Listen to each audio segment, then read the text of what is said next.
Balabhaskar case, ബാലഭാസ്കറിൻ്റെ മരണവുമായി ബന്ധപ്പെട്ട case നിർണായകമായ വഴിത്തിരിവിലാണ്.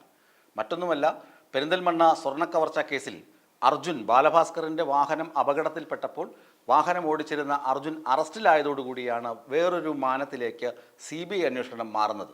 കഴിഞ്ഞ ദിവസം ഞാൻ സൂചിപ്പിച്ചിരുന്നു, ലക്ഷ്മി, ബാലഭാസ്കറിൻ്റെ ഭാര്യയായ ലക്ഷ്മി, അതുപോലെ തന്നെ ഇപ്പോൾ പിടിയിലായിട്ടുള്ള അർജുൻ, ഇവരെ CBI സംഘം ഒരുപക്ഷെ ചോദ്യം ചെയ്തേക്കും. CBI രണ്ടാമതൊരു റിപ്പോർട്ട് കോടതിയിൽ സമർപ്പിച്ചിട്ടുണ്ട്. ആ റിപ്പോർട്ടിനെ കുറിച്ച് യാതൊന്നും തന്നെ ഇതുവരെ മാധ്യമങ്ങളിൽ വന്നിട്ടില്ല. ആ റിപ്പോർട്ടും എന്താണ്, ഇരുട്ടുകൊണ്ട് ഓട്ടമറക്കുന്നത് പോലെ ആണ് എന്നതിൽ തർക്കം ഇല്ല. എങ്കിലും ഇപ്പോൾ ഉയർന്നു വരുന്ന ഒരു വാദം, കോടതിയുടെ മേൽനോട്ടത്തിൽ ഒരു അന്വേഷണം നടക്കണം.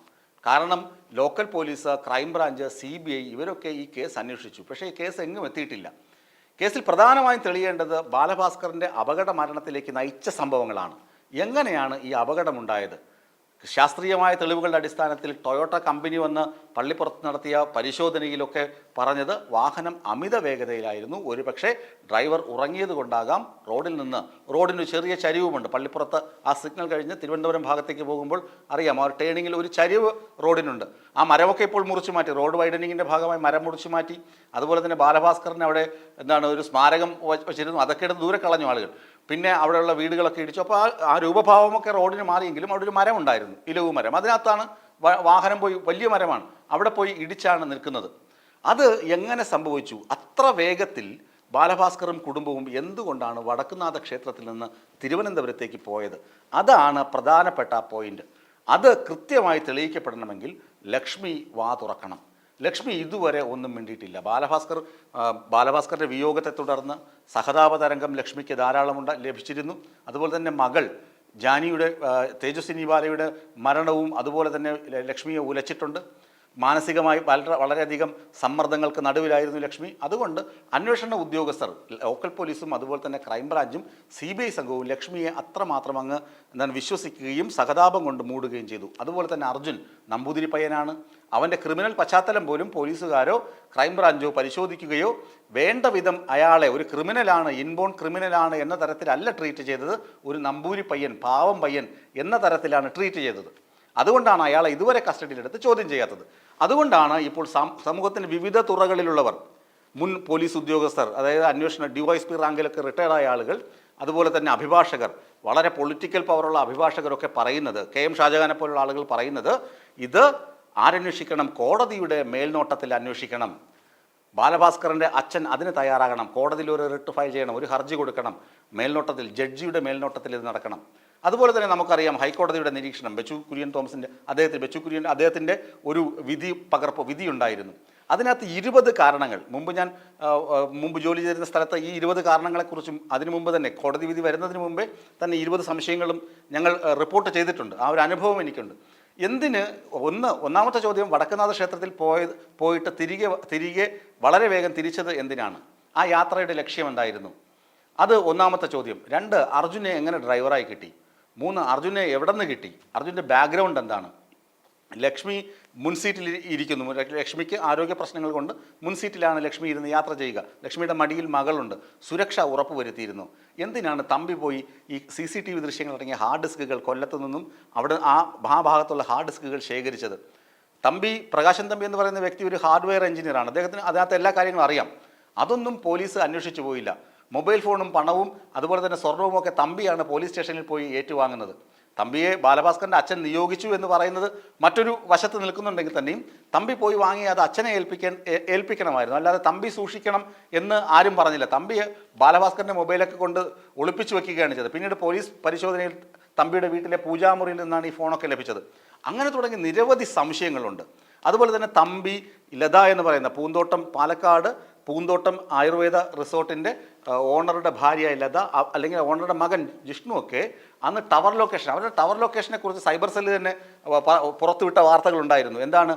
അവരുടെ സൈബർ സെല്ല് സോബി പറയുന്നത് പോലെ കഴക്കൂട്ടത്തായിരുന്നില്ല, മറിച്ച് അവരുടെ ജനറൽ ഹോസ്പിറ്റൽ, അനന്തപുരി എയർപോർട്ട്, ആ റോഡിലായിരുന്നു അവരുടെ ടവർ ലൊക്കേഷൻ. ബാലഭാസ്കറിൻ്റെ വാഹനം അപകടത്തിൽപ്പെട്ട ദിവസം. അങ്ങനെ നോക്കുമ്പോൾ ബാലഭാസ്കറിൻ്റെ വാഹനമോടിച്ച അർജുന് സ്വർണ്ണക്കള്ളക്കടത്തുകാരുമായും പ്രത്യേകിച്ച് വിഷ്ണു സോമസുന്ദരവുമായും അടുത്ത റിലേഷനുണ്ട്.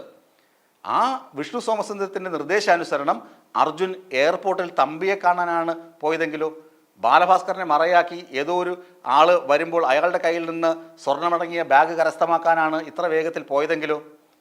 കാരണം ബാലഭാസ്കറിന് എവിടെ വേണോ കയറി ചെല്ലാം. ബാലഭാസ്കറിന് അത്രയും പരിചയക്കാരുണ്ട്, അത്രയും ആരാധകരുണ്ട്. അപ്പോൾ ബാലഭാസ്കറിൻ്റെ ഡ്രൈവറാണ്, ബാലഭാസ്കർ വണ്ടിയിലുണ്ട് എന്നൊക്കെ പറഞ്ഞ് വേണമെങ്കിൽ, ബാലഭാസ്കറിൻ്റെ ഗസ്റ്റാണ് വരുന്നത് എന്നൊക്കെ പറഞ്ഞ് ബാലഭാസ്കറിനെ കബളിപ്പിച്ച് വേണമെങ്കിൽ സ്വർണം വാങ്ങാനാണ് പോയതെങ്കിലോ?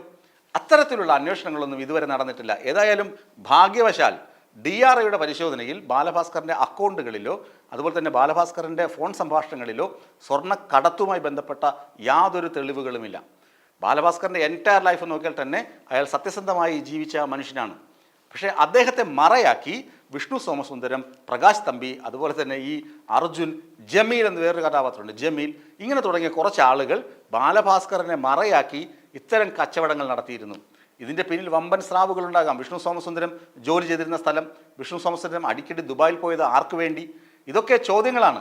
ഈ ചോദ്യങ്ങൾക്കൊന്നും കൃത്യമായ ഉത്തരം നൽകാൻ ലോക്കൽ പോലീസിനോ ക്രൈംബ്രാഞ്ചിനോ CBIക്കോ ഇതുവരെ സാധിച്ചിട്ടില്ല. അതുകൊണ്ടാണ് KM ഷാജഹാനെ പോലുള്ള നിയമപണ്ഡിതരും പൊളിറ്റിക്സ് രാഷ്ട്രീയ മേഖലയിൽ പ്രവർത്തിക്കുന്നവരുമായ ആളുകൾ പറയുന്നത് ഇത് കോടതിയുടെ മേൽനോട്ടത്തിൽ അന്വേഷിക്കണം, എങ്കിൽ മാത്രമേ ഈ കേസിൽ കൃത്യമായ അന്വേഷണം നടക്കുകയുള്ളൂ, ഉദ്യോഗസ്ഥർ സത്യസന്ധമായി പെരുമാറുകയുള്ളൂ. അതുപോലെ തന്നെ ഇപ്പോൾ ഹൈക്കോടതിയൊക്കെ ഇടപെട്ടിട്ടുണ്ടല്ലോ. ഇത്രയും മീഡിയ അറ്റൻഷൻ കിട്ടിയ സംഭവമാണ് ബാലഭാസ്കറിൻ്റെ മരണം. ബാലഭാസ്കർ മരിച്ചിട്ട് 6 വർഷം കഴിയുന്നു. ബാലഭാസ്കറിനോട് കൂറ് വേണ്ട, നിങ്ങളുടെ സ്വന്തം മകളോടുള്ള ഒരു ആത്മബന്ധത്തിൻ്റെ അടിസ്ഥാനത്തെങ്കിലും നിങ്ങൾ പറയണ്ടേ? ഈ വണ്ടി അമിത വേഗത്തിൽ ഓടിച്ചത് അർജുൻ തന്നെയാണെന്ന് നിങ്ങൾ പറഞ്ഞു.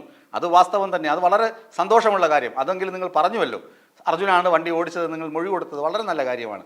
എന്നാൽ ഈ വാഹനം ഇത്ര വേഗത്തിൽ ഓടിച്ചത് എന്തിനാണ്? എന്തായിരുന്നു ലക്ഷ്യം? പർപ്പസ് എന്തായിരുന്നു? ആരെ കാണാനാണ് ഈ തിടുക്കപ്പെട്ട് തൃശ്ശൂരിൽ നിന്ന് തിരിച്ചത്? അപ്പോൾ നിങ്ങളെല്ലാം പറയും ബാലഭാസ്കറിൻ്റെ സ്വഭാവം അങ്ങനെയാണ്, പെട്ടെന്ന് നിന്ന നിൽപ്പിൽ തന്നെ സ്വഭാവം മാറും, അല്ലെങ്കിൽ ബാലഭാസ്കർ പെട്ടെന്ന് ഇഷ്ടപ്പെട്ട ഇടത്തേക്ക് പോകുമെന്നൊക്കെ പറഞ്ഞ് അഴകുഴമ്പൻ മറുപടികളിലൂടെ അതിനെ തള്ളി ആ ചോദ്യത്തിന് ഉത്തരം നൽകാതെ മാറി നിൽക്കരുത്. എന്തിനു വേണ്ടിയാണ് വടക്കുംനാഥ ക്ഷേത്രത്തിൽ നിന്ന് നിങ്ങൾ ഇറങ്ങി പുറപ്പെട്ടത്? എത്ര വേഗത്തിൽ സഞ്ചരിച്ചത്? എന്തിനാണ് ലത നിങ്ങളെ ഫോളോ ചെയ്ത് ഫോണിൽ വിളിച്ചുകൊണ്ടിരുന്നത്? തമ്പിയും ജിഷ്ണുവുമൊക്കെ, ലതയുടെ മകനുമൊക്കെ എന്തിനാണ് എയർപോർട്ട് റോഡിൽ നിങ്ങളെ കാത്തുനിന്നത്? പിന്നെ നിങ്ങളുടെ ബാലഭാസ്കറിൻ്റെ അർദ്ധസഹോദര ഭർത്താവ് തന്നെ ഒരു ഡോക്ടറുണ്ട്, അദ്ദേഹത്തിൻ്റെ ഉപദേശം, മെഡിക്കൽ നിർദ്ദേശം പാലിക്കാതെ നിങ്ങൾ എന്തുകൊണ്ട് ബാലഭാസ്കറിനെ തിരുവനന്തപുരം മെഡിക്കൽ കോളേജിൽ നിന്ന് അനന്തപുരിയിലേക്ക് ഷിഫ്റ്റ് ചെയ്തു? ഒരു ഡോക്ടർ പറയുന്നു, ബാലഭാസ്കറിൻ്റെ അടുത്ത ബന്ധുവായ ഡോക്ടർ പറയുന്നു, ബാലഭാസ്കറിനെ മെഡിക്കൽ കോളേജിൽ എത്തിച്ചിട്ടുണ്ടെങ്കിൽ അവിടെ ചികിത്സ തുടങ്ങൂ എന്ന് പറയുകയാണ്. അത് തട്ടി മാറ്റിയിട്ട് ബന്ധുവോ രക്ഷിതാവോ അച്ഛനോ അമ്മയോ അല്ലാത്ത പ്രകാശൻ തമ്പി തീരുമാനിക്കുകയാണ് നേരെ അനന്തപുരിയിലോട്ട് കൊണ്ടുവരുമെന്ന്. എന്തിനാണ്? ഇതിൻ്റെ പിന്നിലുള്ള ലക്ഷ്യം എന്താണ്?